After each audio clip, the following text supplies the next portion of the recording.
Welcome to the Nichols Tax Update Podcast. This is our standard disclaimer, 3 paragraphs.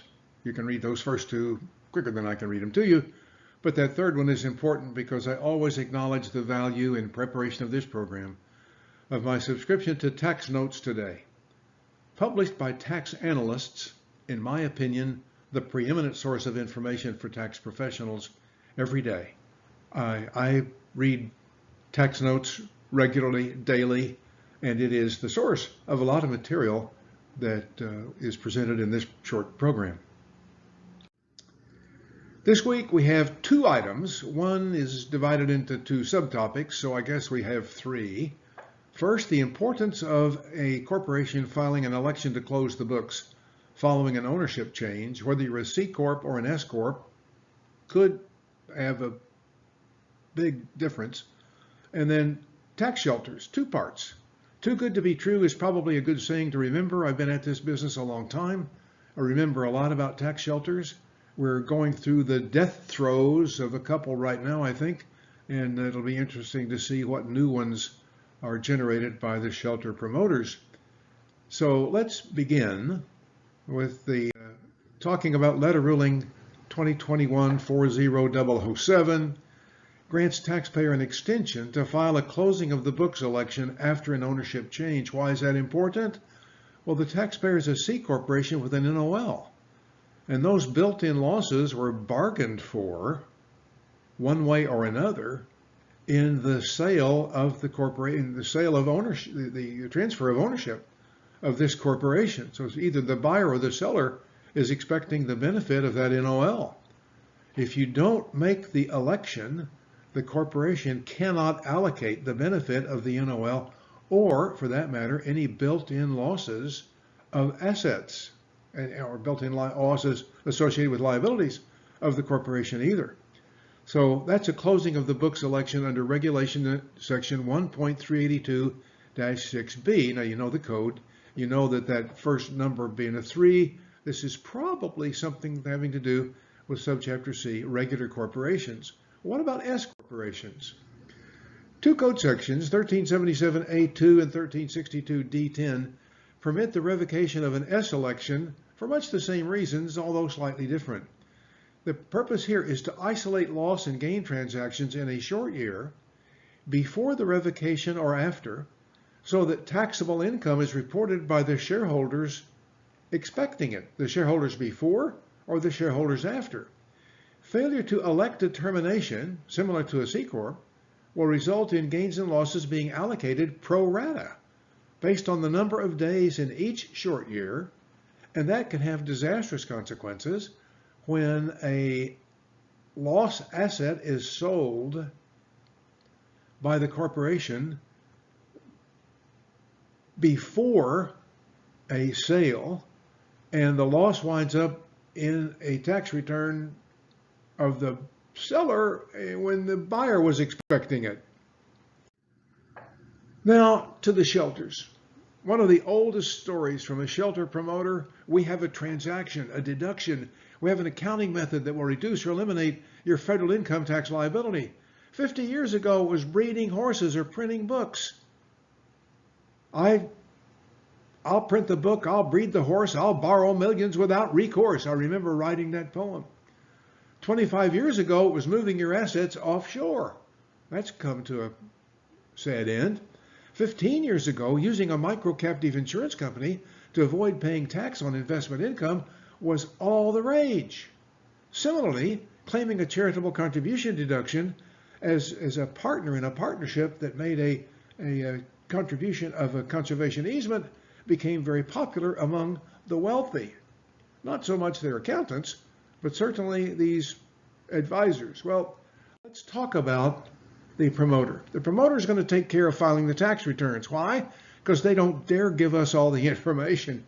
In every case, the promoters went after your high-income client, offering to provide a legal opinion, return preparation service, because you, and the promoter produced legal opinions to intimidate you, because you, the CPA, you were only going to say no, because you didn't understand the complexity of the strategy, and we need to keep it confidential to avoid publicity that would attract the IRS's attention. You need to use our CPA to prepare your tax returns. Some of us have been in that conversation. The latest shelters are no different. Some high-income taxpayers are still willing to believe there's some magic formula that will allow them to gain wealth without paying income taxes. And they're going to be a problem for the ethical CPA who's insisting on disclosure and compliance with fundamental rules for income recognition and the IRS rules for return preparation. Two darlings of the shelter promoters are locked in all sorts of extensive litigation, and I thought we ought to talk about it so you can keep track of what's going on. The only benefit it's going to turn out to be maybe the time value of money. I question that. So here's some information on what's going on, first with micro-captive insurance companies, and then charitable contributions of conservation easements. The micro-captive insurance companies are challenged. Most recently in United States versus Delaware Department of Insurance, the IRS is going to get a lot of information about the managers who are promoting micro-captive insurance companies. They're going to get all the information from the Delaware Department of Insurance that has chartered these micro-captive insurance companies, and who is the manager that's bringing all these companies into the marketplace. What does a captive manager do? Well, they promote the captive. The captive is an insurance company that's wholly owned and controlled by its insureds, but the high-income taxpayer doesn't know squat about insurance, so they're willing to pay the captive insurance manager outrageous sums to keep them from paying the income tax. They'll pay 10% of the tax savings in order to avoid paying tax at a rate of 15%, which never seemed wise to me, but I've had clients who thought that 5% was worth the risk. Not so much anymore, given all this litigation. What complexities are involved with a captive anyway? Well, one problem arises from the false premise that all you got to do is meet the math test of premiums less than 2.2 million, but it's not that simple. The company has to qualify as an insurance company, and that can be complicated. This is where the manager comes in for the 10% of the tax savings. You got to have a business purpose. It can't simply be a tax reducing purpose. That can't be your primary motivator. What complexities are involved? I got my numbering wrong, right? This is 2 of 3. There's 1 of 3. This is 2 of 3. There's going to be a 3 of 3 in a minute, I think. I got those. Pay no attention to those numbers up in the upper right-hand corner. A second issue with the 831B captive is that they've attracted attention through a marketing blitz, touting tax deductions, wealth transfer tax advantages, and the IRS is on the case. Captives are regulated financial institutions. They should be treated with the utmost care and professionalism, both in the formation and the annual management and operations. Buyers need to take the time necessary to learn what they're getting into and to read what the IRS has written about their view on captive insurers. Promoting captive insurance formation for purely tax avoidance is yesterday's news, and you should run, not walk, to the nearest exit to get away from the seductive song of the promoter. What is that Delaware litigation about that we talked about right at the beginning? The facts give rise to that rose from an IRS investigation of the role of Artex Risk Solutions, Tribeca Strategic Advisors, and others in transactions involving micro-captive insurance plans, their organization, and their charter in Delaware. IRS was trying to figure out whether Artex or Tribeca violated federal laws by promoting these insurance schemes. IRS has designated these micro-captive insurance schemes as transactions of interest. That means you have to report them. You have to report them using a special form attached to the taxpayer's tax return that says it's an 8800 series form that tells the IRS, hey, we're engaged in a transaction of interest. You might want to take a look at our return. Both the IRS and the tax court have found that these schemes can be used to avoid or evade taxes, and so the IRS has a strong interest in you and your captive insurance company. Now, the charitable contribution deduction for conservation easements has got to comply with special rules. Three taxpayers down in Georgia, Lecter, Thompson, and Dalba, and their wives, all Georgia residents, filed separate lawsuits that got consolidated into a class action, alleging the same nefarious, I love that word, nefarious conduct by advisors acting in concert to deceive them about the validity of their contribution of conservation easements. The IRS denied the deductions. They're winning the litigation in Oak Hill Woods LLC and Maple Landing LLC. Tax court is still trying to figure out where they're going to come down in Mossy Rock LLC, but they're all constructed, they're all built from the same cloth. I guess these people they were the accountants, the attorneys, the appraisers, the advisors, all got together, and I don't doubt that that's the case. The plaintiffs are having some trouble proving that. So far, the defendants have avoided a trial on a Rico claim, but they're still not out of the woods. That's a federal Rico claim. They've still got a Georgia Rico claim to deal with. And based on everything I've read in the news accounts, I have no doubt that sitting at the table having lunch in the Petroleum Club or wherever these guys get together, they got together, they made arrangements to back each other up. Each one knew what the other's part was, and they sang a seductive song to get your high-income client to pay big commissions to be part of a scheme that was going to throw tax deductions for conservation easements. All crap. According to the complaint, the defendants unlawfully agreed to provide a veneer of legitimacy to each other's opinions on the lawfulness and tax consequences of the syndicated easement strategy. I've read some of that crap, and I don't see how any CPA that passed the exam and even worked preparing 1040s could believe what they read in an opinion that was a non-opinion. Their lawyers wrote, and then they got down to the last paragraph. They wrote about what the representations were to them.